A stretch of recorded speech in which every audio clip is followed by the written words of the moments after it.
of the warehouse in Bridgeport didn't smell like damp earth, it smelled like copper and expensive cologne. Lorenzo sat on a black velvet stool, his bespoke suit jacket folded neatly over the arm of a nearby chair. Before him, a man named Eddie hung by his wrists from a steel meat hook, his toes grazing the concrete. Lorenzo held a high-end blowtorch, the blue flame dancing with surgical precision near Eddie's left kneecap. "The thing about knees, Eddie," Lorenzo said, his voice as smooth as aged bourbon, "is that they're poorly designed. All those ligaments, all that cartilage, it's just structural clutter. I prefer efficiency." He clicked the igniter. The air sizzled. Eddie's scream was muffled by a thick leather gag, a wet, gargling sound that lacked any real dignity. Lorenzo sighed, adjusting his cufflinks. He moved the flame just enough to sear the skin, a controlled, agonizing heat that turned the basement into a kitchen. "You promised me the shipment was coming through the rail yard," Lorenzo continued, his tone conversational, almost bored.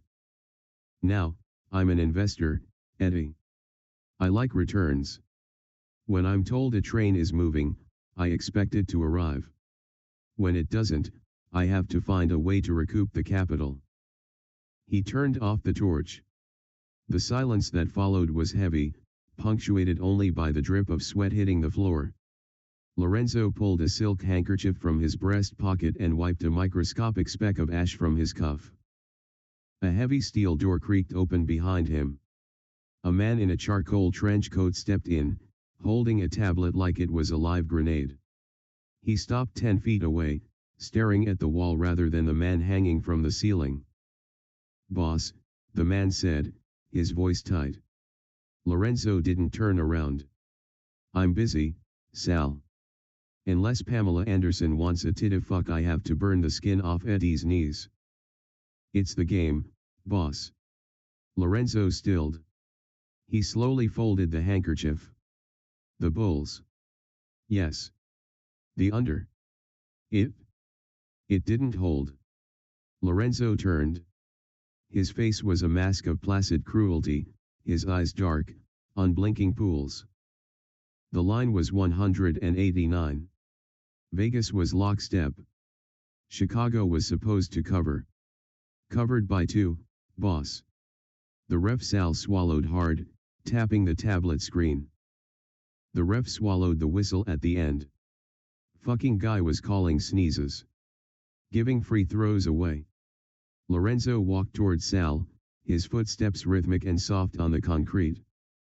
He reached out and took the tablet.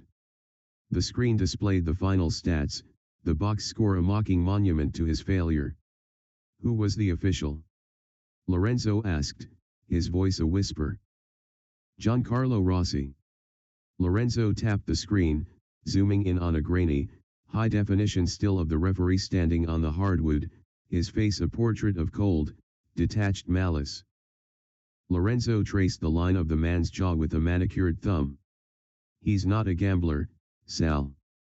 Gamblers have tells. Gamblers get desperate. This."